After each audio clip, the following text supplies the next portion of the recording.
Bienvenidos a Cine Rock y Rosca, el podcast donde hablamos de la política, pero no de la actualidad y no de las noticias, sino que lo hacemos a través de las películas y de la música.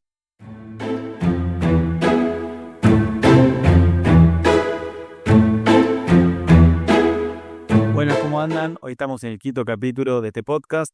Tenemos a mi amiga Catalina Riganti acá acompañándonos. Olis. Hoy con Cata vamos a hablar de la película El Origen, una película que te costó un poquito, ¿no? Entenderla. Un poco compleja. Inception, depende cómo la veas. Bien. Español o en inglés. Bueno, la viste en español, ¿no? Por eso la vi en español. Sí, terrible. Pero con subtítulos en inglés conseguí. Bien, ¿no? Pero no lo digo. Para cambiar, Arriba. para hacerla más difícil. Bueno, El Origen o Inception, una película de Christopher Nolan, uno de mis directores favoritos, y después tenemos como actor así principal a Leonardo DiCaprio. Y la verdad que es un peliculón que básicamente habla de los sueños y cómo un grupo de gente busca insertar una idea en el subconsciente de otra persona. ¿Bien? Eso es lo que dice la película. Pero acá el mensaje que nos da la película es cómo hacen los gobiernos para poder instalar ideas en la gente y para poder liderar a esa gente. Porque no lo hacen de una forma negativa como para manipular, sino para poder llevar adelante un proyecto político y que la gente lo siga. No, y algo interesante es que no solamente los contratan a estas personas de la película para robar de los sueños, porque es un grupo de personas que tienen medio como mafiosos, digamos, que los contratan para hacer dormir a la gente y de ahí sacarle información clave, cuentas bancarias, información útil que despiertos no harían. Pero la peli va un poquito más y los contrata a una persona especial para implantar una idea. O sea, el origen de una idea, cómo nace en la cabeza de una persona, al punto de que crea que es propia, ¿no? Y eso es lo que encontramos de similitud con la política.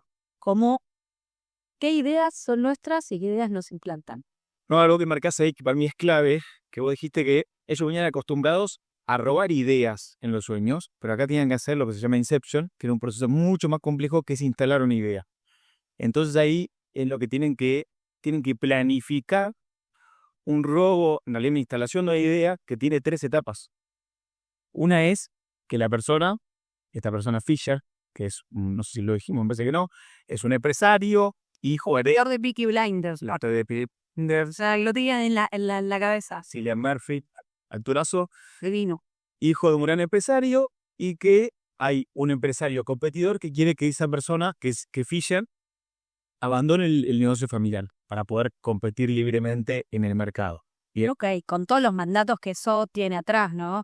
El empresario, padre, millonario que le hereda la empresa familiar a su hijo con la expectativa, en principio, del mismo hijo y de todo el mundo de que continúe su negocio familiar. Entonces, ¿cómo hace para sacarle esa idea y decirle, che, no, ven por acá, no hay que seguir ese negocio familiar que podría perjudicar a un montón de personas? Entonces, ahí arranca un poco la idea de implantarle una idea distinta a lo que se espera de él.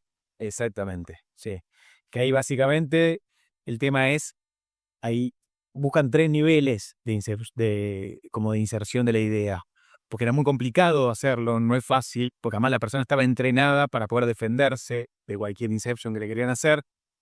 Entonces un poco ahí es, por un lado, el primer nivel es no seguir los pasos de su padre. Ok. Primero eso. Después, la idea de crear algo propio. Que no vayas por allá, fíjate a ver qué puedes hacer por tu cuenta. Y por último, tu padre no quiere que te parezcas a él. Él no está buscando que te parezcas a él. Y hay una escena donde, me estoy spoileando, pero que al final un poco dicen, el papá le dice a él, en el sueño en realidad, que estaba decepcionado de él, pero por querer ser como él. Bien, que ahí como desvirtúan lo que en realidad le quería decir el padre cuando estaba muriendo, que era realmente estaba decepcionado. Estás decepcionada de vos, no seguís la empresa familiar. Exacto. Pero un poco, ¿no lo ves como un poco, no sé si es Robin Hood, pero un poco buenas personas a estos arquitectos del sueño o moldeadores de ideas? Porque al final lo que lo hacen medio que lo liberan, o sea, le hacen creer una idea, pero que lo hacen más feliz al final del día. Estamos spoileando toda la película, pero digo que sos libre. Entonces, esta persona, Fisher, de repente no sigue el camino que se espera de él, sigue el camino que cree que quiere. Y ahí entra todo el tema de lo que nosotros hacemos. Lo hacemos porque lo queremos hacer o porque nos implantaron esa idea de que tenemos que hacerlo, de que es mejor, de que me va a dar más libertad, de que me va a ir mejor en el trabajo, que me va a ir mejor con mi familia, que me va a ir mejor en la vida, si hago lo que creo que estoy eligiendo, pero medio que alguien me lo dijo desde el chiquito. Entonces me interesa esta idea de que sigue los pasos del padre o que elige por sus propios medios, supuestamente, un camino alternativo, que es el que le implanta. Sí. Sí, hay esto que dijiste, si son buenas personas o no. El fin en realidad de ellos era un negocio, básicamente, ¿no? Lo contrataron para hacer eso y quería poder ver a sus hijos, que era lo que le había prometido este empresario que se llama Salto, que si terminaban con este laburo podía recuperar a sus hijos. Pero sí es verdad que lo liberan de una carga, porque el tipo termina tomando una decisión que nunca la hubiese tomado por su cuenta. Y ahí hay una capa o un tema para mí interesante que es cómo se apela a lo emocional, ¿no? O sea, cómo una persona termina tomando una decisión muchas veces que pensamos que es racional, pero no es racional, es mucho más profunda. Entonces, no solamente meterse en el sueño e implantar una idea, sino desde dónde se tomó esa idea, y ahí para mí hay un montón de similitudes con la política de qué nos mueve, ¿no? Qué nos conmueve y qué nos hace tomar decisiones basadas en qué. Tal cual. Ahí un poco lo que dice Cobb, él sostiene que para poder lograr instalar esta idea necesita un impacto positivo. Ok. Que es básicamente esta reconciliación con el padre, que es un poco distinto a lo que se dice hoy en día, que básicamente la gente vota por rechazo a o por miedo a. Bueno, acá nos dice que la idea más fuerte es la que apela a una emoción positiva. Por eso, la escena final, pues el padre muriéndose, diciéndole que no quiere que siga sus pasos, y después abre una caja fuerte donde había un objeto que era un objeto de la infancia de él y mostraba los mejores momentos de ellos dos como padre e hijo. Pero bueno, ahora haciendo un poquito de la teoría, que es la parte que más que gusta, ¿no?, de todo esto, vamos a hablar un poquito de Gramsci.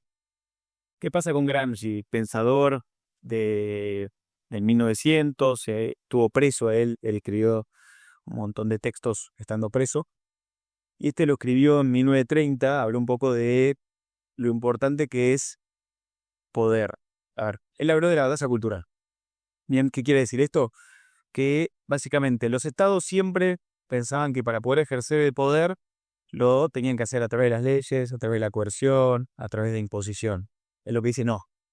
Eso puede funcionar, pero en un corto plazo. Y puede tener tensiones, resistencia.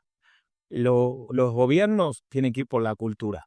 Porque si vos entrás con la cultura, Entraste desde abajo, en la raíz. Entraste en la música, entraste en las películas, entraste en la publicidad, entraste en las redes sociales, digo, en todo lo que consume la gente, digo, ese insumo que recibe la gente constantemente, después termina siendo una idea instalada. Y no porque en cadena nacional Cristina dijo, es muy importante la justicia social. No, porque en distintas acciones, distintos spots, distintas canciones, se va instalando esa idea de que el Estado tiene que estar, que es importante el ascenso social. Bueno, son cosas que se van instalando, pero a través de la cultura. Y es ahí donde claramente hoy vemos a las derechas del mundo que están entendiendo eso y están trepados sobre esa batalla cultural. Sí, es lo popular de otro lado. Es poder cómodo para llegar a tocar una fibra que desde lo discursivo, desde lo ideológico quizás no llego. Tengo que meterme en lo que siente la persona, no solamente en lo que piensa, en lo que lee. Porque vos podés leer los diarios y ahí también entramos mucho en otra parte de la teoría, que es la economía del comportamiento, en donde tenemos esto que se llama sesgo de confirmación. Digo, ahora por ahí la gente no usa tanto Facebook, pero en su momento vos entrabas a Facebook y no veías a nadie que esté puteando a lo que vos votabas. Era todo confirmación de voy por el camino correcto, la gente piensa como yo, todos pensamos lo mismo, a todos nos pasa esto. ¿Por qué? Porque el algoritmo lo que hace es mostrarte solamente la reconfirmación de lo que vos ya crees o ya pensás o ya sentís y te lo pone de frente. Entonces es muy difícil salir de ese algoritmo y pensar en bueno, tengo que leer todos los diarios para tener una opinión propia. Decir, no, pero si todo el mundo vota lo mismo, si todo el mundo le pasa lo mismo, si hay un montón de inseguridad, si hay un montón de falta de agua en Chaco, ni idea. Entonces, cada persona va construyendo como su mundo en base a estos sesgos de confirmación y es muy difícil romper ese círculo, sobre todo en redes sociales, ¿no? Donde lo que vemos es complicadito. Totalmente. Y te arma tu propio perfil y te genera tus propias creencias del mundo. Es un sesgo, por eso es un sesgo de confirmación. Totalmente, no. Bueno, ahí metiste lo de economía del comportamiento. Está bueno aclarar porque capaz nosotros lo estudiamos al tema, la maestría de la ciencia. Sí, una misma maestría. Se ve la Podría ser, me pareció, se copió fue acá. Estuvimos con el mismo profesor, así que esto lo tenemos. Básicamente, la economía del comportamiento viene a desafiar la economía clásica. Pero la economía clásica habla de que las decisiones que toman los seres humanos son racionales, pensadas. Bueno, acá la economía del comportamiento dice que no, que los seres humanos toman decisiones de forma muy rápida, a veces sin información y muchas veces de forma emocional.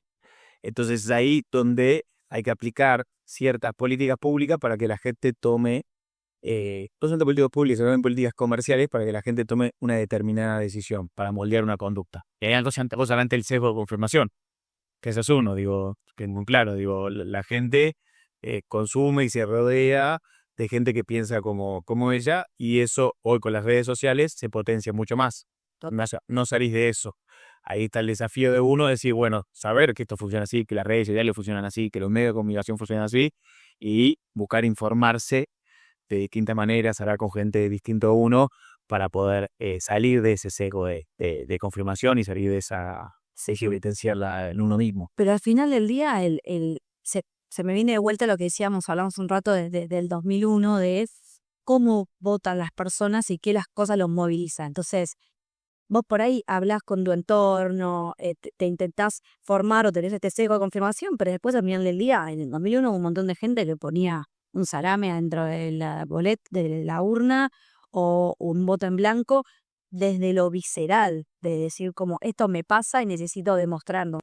Y me parece súper interesante como los diferentes tipos, ¿no? Se llaman nudges en inglés. Son los empujones. Sí, sus empujoncitos, que pueden ser empujoncitos quizás negativos o empujoncitos positivos. Hace un rato también lo charlamos. Un empujoncito negativo que suele darse. Acá, por ejemplo, que no lo charlamos, pero vos sos donante de órganos solamente si cuando vas a hacer el registro tildás que sos donante de órganos, ¿no? En Estados Unidos, por ejemplo, todo el mundo es donante de órganos por default. Y tenés que destildar que sos donante de órganos. Entonces, la forma de que haya más personas que sean donantes, acá votás. O sea, acá se vota por default, todo el mundo habilitado de 18 a 70 años puede votar. Ahora, hay algunas excepciones que te hacen no votar, pero después es obligatorio. Entonces, esas políticas o esas formas de esos empujoncitos hacen que la población se comporte de una determinada manera. Totalmente. Sí, ahí te sumo otro. Está el sesgo de aversión a la pérdida, que básicamente cuando la gente pondera más, le da más importancia al dolor que siente por una pérdida que a una ganancia. Bien, entonces ahí entran promociones, por ejemplo, no sé, viste cómo se habla, no sé, Fanta sabor uva edición limitada, Claro. o tal oferta que se termina hoy, compre ya. Sí, el Black Friday ahora, o sea, Black Friday, totalmente. esto salía a 1.000 pesos y ahora sale 500. Yo decía, wow, ya está. Vamos, por eso es ahora, entonces esto no va a estar. ¿Qué sabes? No, pará, puede ser. ¿Por qué no ahorrás y ves en el largo plazo? Bueno, eso es muy claro, digo. ¿Qué sesgo más tenemos, Cata? Que vos sé, todos son más No, bueno, capa del tema. el efecto halo es uno de los efectos que se usa también para decir esto de que decían desde muy visceral. O sea, si la persona te cae bien todo lo que hace. ¿Entendés? Entonces, bueno, la verdad, este tipo es un capo, este político es un capo. Es un capo por lo que dice, por lo que hace, por cómo gobierna, por el tipo de persona que es. Total. Digo, te lo pongo para sacar de la política, no sé, un Messi. Y a mí me cae joya, pero me cae joya porque creo que, mi idea refuerza que es un amor con los hijos, con la familia, con la mujer, con los compañeros de laburo, y además es un futbolista. Entonces, refuerza todo lo que pienso de es buen futbolista y eso desparrama que sea buena persona. Y bueno, listo. Hay otros efectos que por ahí, no sé, pones en duda. Che, esto es bueno, podés separar. Es buen político, pero con la familia, no sé si es tan bueno. O sea, es buen futbolista, pero la verdad que No, mandó. totalmente. Ahí, bueno, lo de Messi igual fue una construcción, ¿viste? Le costó mucho el lograr poder instalarse en el pueblo argentino, porque estábamos acostumbrados a otros jugadores de fútbol más caudillos como Maradona, y Messi no era eso, es un tipo introvertido, cada vez que declara no te deja grandes frases. Fue una construcción, esto que dijiste vos, lo de la familia, la humildad, el laburo, digo, fue algo que se construyó. Pero después yo lo veo muy claro, no sé, me pasa mucho con mi familia, que no me reten después, que no me rete mi madre, pero si va a hablar un sindicalista o un programa de televisión, ya no importa lo que dice, es un sindicalista. Listo, ya está, Apago. está cancelado el sindicalista. Entonces hay un poco de eso de si la persona se maneja en mi entorno, si habla como yo, si tiene un laburo similar, bueno, eso predispone para bien o para mal a Totalmente. la gente. Totalmente. Y hay uno también, un empujoncito, digamos, de disponibilidad, que habla de la repetición constante de las cosas. Si vos ves todos los días en tu grupo de WhatsApp, en tu grupo de Facebook, de Instagram, de Twitter, inseguridad, inseguridad, inseguridad, inseguridad, entraron a robar, no solamente tenemos el sesgo de confirmación que refuerza lo que decíamos antes, sino que se vuelve como monotemático y lo único que hablas y de repente todas tus energías y tu visión y tus pensamientos están puestos en eso que se repite. Cuanto más veces te muestran en la tele, robo, entraron acá, hicieron esto, más disponibilidad tenés justamente a creer esa idea e instalar esa idea de estamos en un lugar inseguro o Argentina es inseguro. Eso es lo que vos estás diciendo, se llama agenda setting, que es básicamente una herramienta que tiene la comunicación, que un poco lo que dice es, los políticos y los medios de comunicación no pueden decidir qué piensa la gente. Eso que decís vos, básicamente se llama agenda setting, es una herramienta que se utiliza en comunicación, que un poco lo que dice esta herramienta es que los políticos y los medios de comunicación no pueden decidir qué piensa la gente, pero sí de qué habla la gente, ¿bien? ¿Qué temas están dando vueltas? Sí. ¿Qué temas son relevantes? ¿Bien? ¿Por qué hablamos de inseguridad? Y bueno, porque los medios de comunicación decidieron resaltar que hay un gran problema con la inseguridad, ¿bien? No van con estadísticas, no van con números, no van comparando cómo anda Argentina en cuanto a homicidios con México, no. Van directamente a las noticias, que son titulares por lo general muy así fuertes, y instalan esa idea. Bien, ahí tenés los medios de comunicación utilizando esta herramienta. Los políticos también, no siempre lo logran, porque también necesitan de los medios de comunicación. Y después está lo que se llama la agenda pública, que puede no ser lo que querían los políticos o que querían los medios, porque hoy en día tenemos redes sociales que rompen ese sistema también. Digo, se hablan de cosas que quizás TN no lo está poniendo ahora en la televisión, sino que lo dijo Iñaki Gutiérrez, el influencer que elabora Belé. Y que la gente también arma su propia agenda en base a sus motivaciones y a lo que les interese, lo que quieren que pase. Digo, ahora en redes sociales todo el mundo está hablando de criptomonedas y inversiones y por ahí para el político promedio no es lo mejor que se empiece a hablar de cómo invertir tu dinero. Pero hay un montón de influencers que están en redes contándole a la gente información según la demanda que tienen también de lo que la gente quiere escuchar o ver o lo que van buscando. Entonces, creo que hay un tema ahí de equilibrio entre la agenda setting, de qué quieren imponer los políticos, de qué querés que se hable, que también eso se habilita, digo, en el Congreso. Digo, poner ¿por qué los proyectos de ley más importantes, de jubilados, retenciones, de temas de género, se instalan en el 28 de diciembre? Bueno, porque la agenda pública está en el pan dulce, la Navidad, las fiestas, Año Nuevo, lo que sea.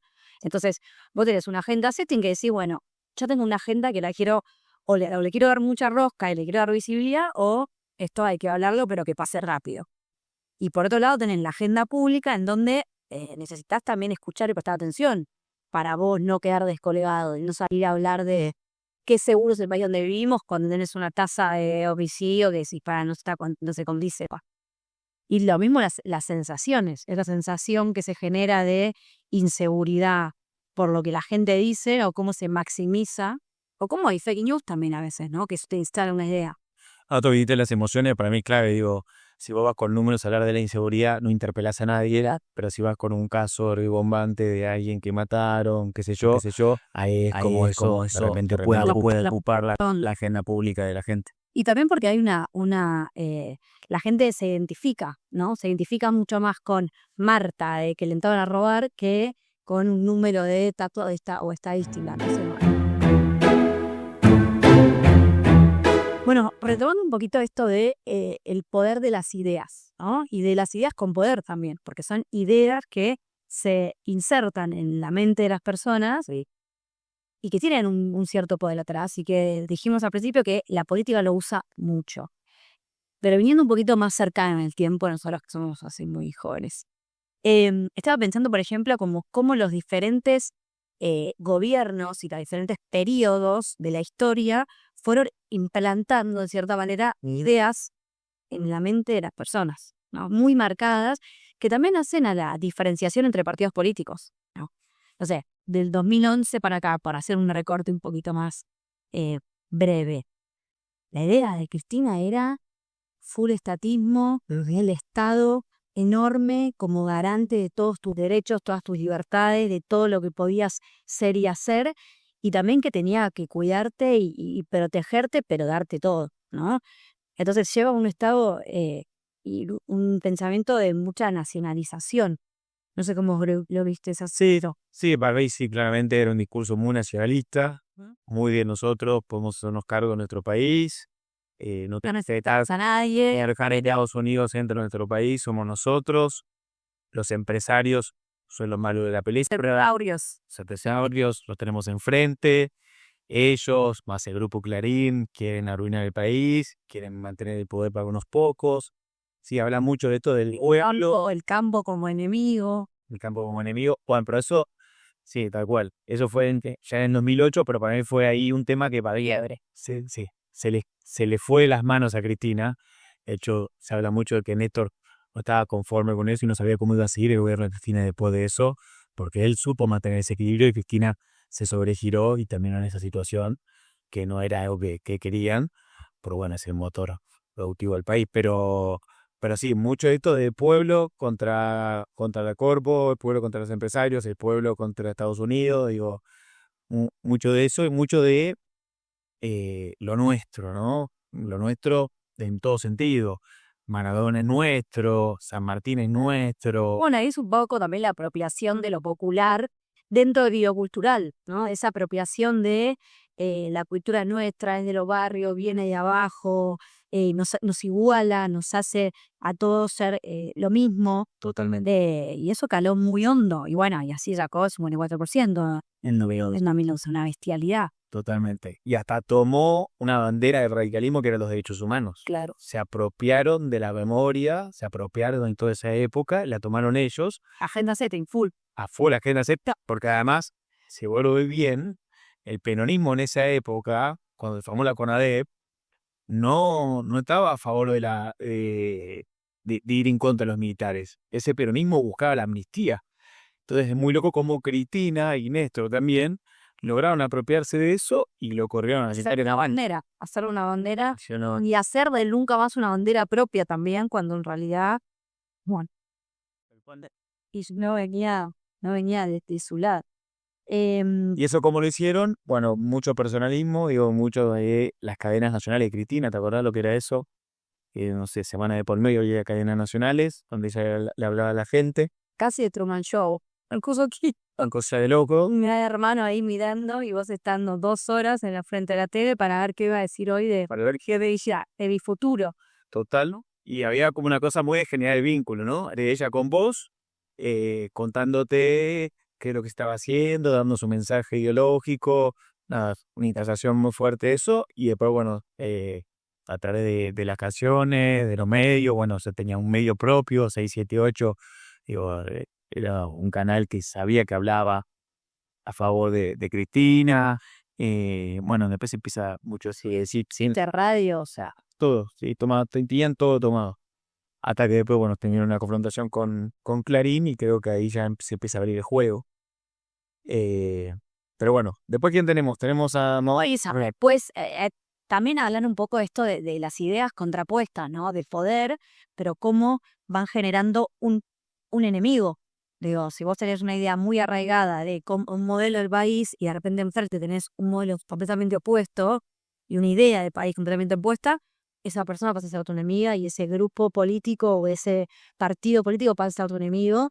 Y ahí casi que por antagonismo surge el macrismo con una fuerza que ya venía del 2009, pero se posiciona como la alternativa en ese momento y era lo único que existía, ¿no? Propuesta republicana como la alegría, el recuperar el país, el abrirnos al mundo, el ser parte de todo, de exportar, de importar, de usar lo propio, pero al mismo tiempo de poder traer cosas de afuera, de traer ideas de afuera, a personas, desde hablar bien inglés, Todo parece. hablar aquí en inglés, hasta traer esta idea de somos los buenos, ¿no? Somos los buenos que venimos a poner en pie nuestro país, que es fabuloso y que tiene que abrir al mundo.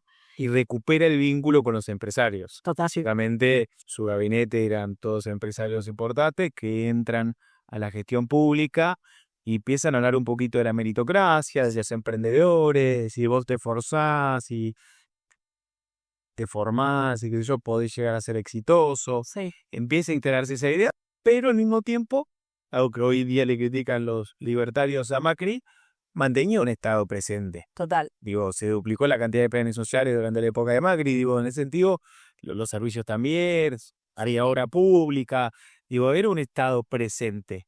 Pero lo que buscaba era básicamente un Estado eficiente, un Estado que no sea corrupto, ahí era en contraposición a las causas de corrupción escandalosas que había tenido el kirchnerismo, y un Estado moderno, básicamente manejado por empresarios. Sí, un Estado un poco más chico también, reducir, manejado por empresarios y con el concepto de una empresa, de un CEO. Y ahí, para tomar un poco la película, es esto de, tengo una empresa gigante multimillonaria, ¿cómo la vamos a manejar? ¿Y quiénes querés que la manejen? ¿Y qué legado querés dejar? ¿No?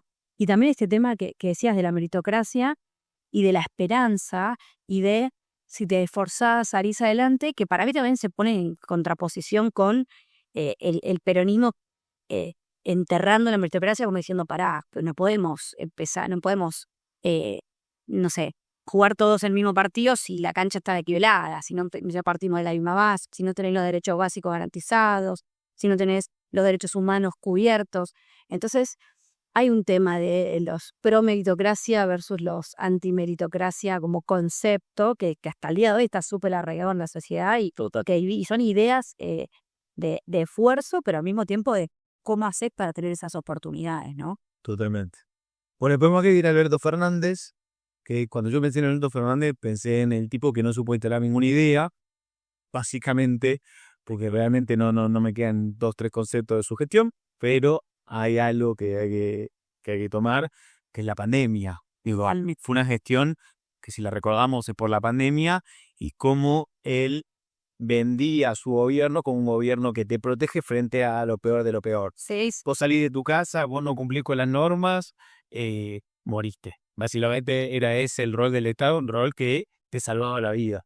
Que se salva la vida, pero también pienso en la instalación del miedo como un recurso, como una herramienta o como una idea, porque no es solamente el Estado te cuida, es el Estado que es tu protector y tu mayor garante de bienestar, va a hacer todo lo posible para que vos estés bien y no mueras, literalmente no mueras, al punto tal que por 7, 8 meses, no me acuerdo cuánto tiempo, no podías ni salir. Digo, que eso no pasó en otros lugares del mundo. Entonces la idea que arraigaron fue tan fuerte de nosotros te cuidamos o te morís, que para mí la pandemia y el gobierno de Alberto Fernández fue muy duro en términos de casi control, vigilancia, gente que le ponían una multa por salir a correr, por salir a pasear el perro, por Sí. gente que no pudo despedir a sus familiares. Fue muy fuerte en ese momento la idea de Yo creo que no contagiarse. se sobregiraron ahí porque realmente querían ser de los países con menos muertos y con menos contagios. Por eso arrancaron muy temprano con la, ¿cómo se llama? El aislamiento. Con el aislamiento, con el ASPO. Y después tardaron mucho en sacarlo. Pero cuando había un momento que había que sacarlo, pero no querían porque si de repente se les desmadraba todo, bueno, había tenido mucho tiempo ya de cuarentena, y al mismo tiempo iban a tener la cantidad de muertes. Bueno, es un poco lo que pasó. Entonces, en ese sentido, nada, el gobierno de Alberto muy atravesado por la pandemia en cuanto a los mensajes que quiso dar. Termina la pandemia. Sí. Chao, nos quedamos sin mensaje de Alberto Fernández. Bueno, y ahí todo se arma el relato también de quiénes te salvan, ¿no? Porque acordate que post pandemia, ya en las listas del 21, que todavía había un poquito de pandemia, pero ya habíamos salido bastante del coronavirus, ¿quién leerán las listas? Los médicos, los enfermeros, las personas relacionadas a la salud, las personas relacionadas a poder resolver un conflicto. Digo, nunca antes se había visto en política que se mezclen los perfiles de la medicina con políticos o con las personas que eran los encargados de habilitar, por ejemplo, comercios y lugares. Entonces, para mí ahí hubo un entrecruzamiento de la idea que se instaló de quién te salva y quién te cuida, llevado a la política, ¿no? Y de buscar los mejores cuadros para manejar las situaciones de crisis. Después, bueno, vemos si fueron mejores o no, pero en ese momento era parte de la idea. Y ahí viene Milei. Y ahí, bueno, ahí se la dejó un poco servida. Se dejó servida. Servida hasta tan mal, y dijo, tomá, ¿sabes qué? Andá. Ahí Milei viene claramente con esta idea de, bueno, el Estado no funciona. El Estado no funciona y no es que necesitamos que los empresarios asuman el Estado, estén en el gobierno o que el Estado sea árbitro para que el empresariado pueda realizar su juego. No, hay que romper el Estado y hay que dar lugar al sector privado, que de esa manera se va a ordenar todo. Esa fue su idea, y básicamente al decir que el Estado está mal, dice, no es solamente el Estado, que quiere decir, son los políticos, son los funcionarios, la casta.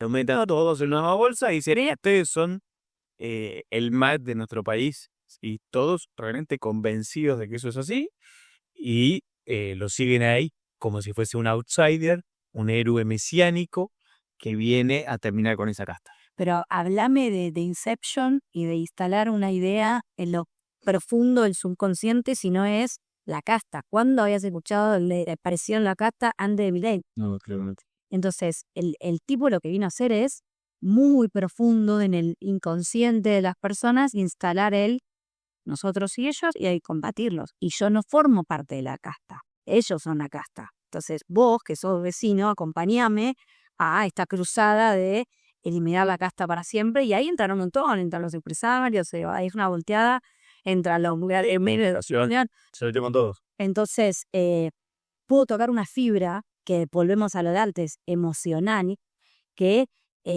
por lo menos puso en jaque la política tradicional como la conocemos, y que la población en general la compró y dijo, che, esta idea me gusta, esta idea estaba allí y ahora se despertó. O no, o esta idea nunca la había escuchado y de repente... No, claramente era algo que se venía gestando, para mí, con una serie de malos gobiernos que hizo que la gente vea a este tipo como alguien que representa eso que ya lo tenía. Este tipo personificó ese rechazo hacia la casta, hacia el sistema en sí, que es un sistema que no le iba dando resultados a la gente. Eso estaba, pero él lo supo capitalizar y canalizar. Y ahí después, cuando gobierna él, también un mensaje muy fuerte que da es el no hay plata. Bueno. Por eso realmente fue algo que él lo sostuvo durante un tiempo, porque la gente decía, ahí bueno, no hay obra pública, ahí bueno, en tales áreas no se gestiona, y bueno, tenemos problemas con los medicamentos, qué sé yo, porque no hay plata. Sí. Ese era el mensaje. Después de eso ya empieza a hacer ruido, bueno, con el tema de los jubilados, con el tema de discapacidad. Digo, ahí es cuando ya la gente empieza a soltar un poquito eso. También eso no lo puede sostener mucho tiempo, porque cuando realmente la gente le ve el bolsillo, pero puede bancar unos meses, pero no hay vida. Ahí hay un tema muy interesante que decís de cómo la política tradicional, como la conocemos, instala ideas o usa recursos para instalar ideas, los eslogans. Los eslogans, las canciones, las marchas, la forma en la que presentan a sus ideas y su ideología, primero para que pegue y segundo para que sea algo que a vos te interpele constantemente.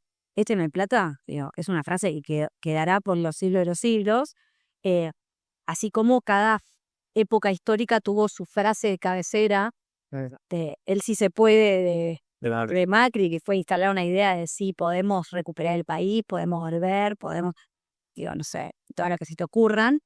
Son formas de ir calando en lo más profundo y de tener esta forma de instalar una idea, ¿no? Y después hacer de cuenta que es tuya, porque de eso se basa la película. Digo, ¿en qué momento te das cuenta que esa idea fue implantada o pensás, che, esta idea fue mía, me surgió a mí? Parte de lo que dicen en la película es no acordarse cómo llegaste, ¿no? Están soñando y dicen, bueno, no me acuerdo cómo llegué acá, pero estoy acá. Y estamos charlando y estamos en un escenario que parece real porque está armado y construido arquitectónicamente para que parezca real. Entonces, hay un debate ahí interesante para hacer de realidad versus ficción y de idea mía versus idea implantada por un otro. Yo genuinamente creo eso. Entonces, todo este sesgo de confirmación hace que te preguntes, ¿esa idea es mía? ¿Nació en mí o me implantaron esa idea? Ese es un poco el debate a tener abierto.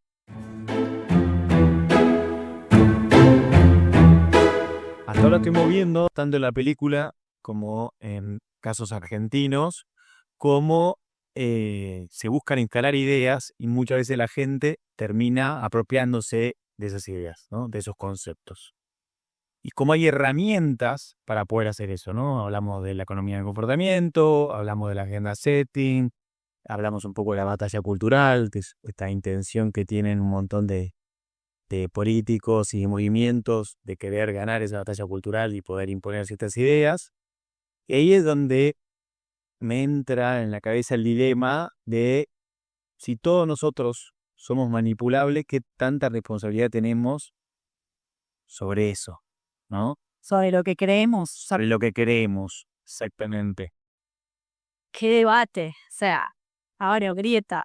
Yo creo que nuestra responsabilidad primera es esto de salir del sesgo de confirmación, ¿no? Y de reconfirmación. Si vos sabés eso y sabés que el algoritmo, tu familia, todo te van contando cosas que vos reafirmar lo que ya crees, bueno, también es nuestra responsabilidad leer todos los diarios que puedas, hablar con la mayor cantidad de gente posible, escuchar debates de todos los partidos políticos y no esto que contabas antes de saco la tele porque hablo sindicalista y no lo quiero escuchar, porque parte de escuchar la mirada del otro va también a construir nuestra propia idea y nos va a forjar en lo que pensamos para no ser tan plausibles de manipular, ¿no?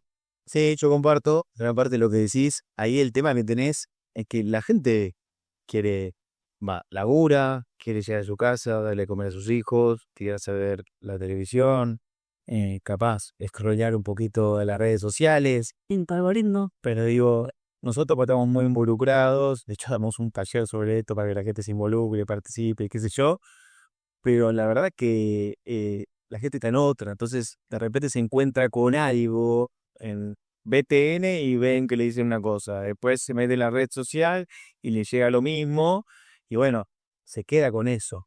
Digo, a veces, yo entiendo lo que decís vos, es lo ideal y hay que apuntar a eso, pero muchas veces el sistema termina siendo un poco perverso y la gente está con una diaria difícil como para tener que estar encima, sí, informándose por demás para salir un poco de lo que le venden los medios de comunicación.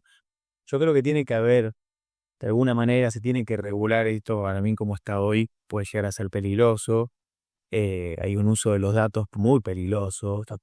Hoy realmente hay consultoras, empresas, grupos que tienen información de nosotros como un detalle tremendo y que da miedo. Digo, que de repente vos estés con tu celular y digas, quiero comprar unas zapatillas, pero estás hablando con alguien y te aparezca el toque a los 10 Adidas. Eso es realmente algo que para mí hay que ponerle un límite. Porque sí, somos responsables, pero al mismo tiempo vivimos una vida con un montón de preocupaciones, un montón de responsabilidades. Sí. Encima que vamos a ser responsables por la responsabilidad del otro. Digo, Totalmente. No, y por la exigencia también, tener esa exigencia de estar constantemente teniendo que buscar información para salir de tu sesgo, ¿no? y para salir de tu modelo mental que ya tenés más o menos formado y lo vas moldeando según todas las cosas que ves, según las personas con las que hablas. Entonces, yo creo que hay responsabilidad en no ser manipulables, pero también hay un compromiso, o debería haber un compromiso de la política, del empresariado, de no manipular o no buscar la manipulación de la población para un beneficio meramente económico o de poder, y sí quizás más de beneficio. Digo, hay sesgos o confirmaciones que son positivas también, ¿no? Esto de los talleres que decías, de capacitar a las personas, contar sobre educación cívica, qué se vota, cómo se vota, por qué opciones tenés. Digo, es una forma de dar a conocer información que por ahí si vos lo buscás por tus propios medios no te aparece o te aparece muy sesgado. Entonces, yo creo que hay una cierta manipulación de la ciudadanía, sí, que se usa desde todos los niveles, de política, del empresariado, de las marcas que te venden cosas, del marketing político como concepto de venderte un candidato o una persona, pero que también es nuestra responsabilidad poder salir de ese sesgo, buscar la mayor información posible y bueno, tener la vida lo mejor que podamos, ¿no? Vivir en paz también, sin pensar todo el tiempo que estar intentando vender una idea o plantar una idea. Pero Totalmente. Pero hay algo para cerrar. Yo creo que la gente no come vidrio y lo demostró para mí en estos años, en el sentido de que habían candidatos muy coacheados, que sabían bien qué mensaje dar, estaba todo muy segmentado, a tal público le decimos esto, a tal público lo otro, y terminó ganando el tipo que no pautó un mango en las redes sociales y que básicamente decía lo que sentía. y que el mensaje te interpela desde que te emociona y te toca otra fibra, y eso no hay ni leerle. Pero la gente, ahí sí, tal cual, es eso. Digo, la gente se da cuenta cuando algo está armado, cuando algo está prefabricado. Digo, en ese sentido me parece que que es muy obvio eso y lo dejó muy en claro por quién votó esta última elección. Confiar más en nuestro instinto, sino tanto en la implantación de ideas o en la propagación de ideas que no nos representan. Bueno, es un lindo debate. Vamos a terminar el 5º capítulo de este podcast, que lo pueden encontrar todos los viernes en Spotify y YouTube. Y si quieren ver recortes, pueden verlo en Instagram y en TikTok, en Juanba Ocampo. Síganme.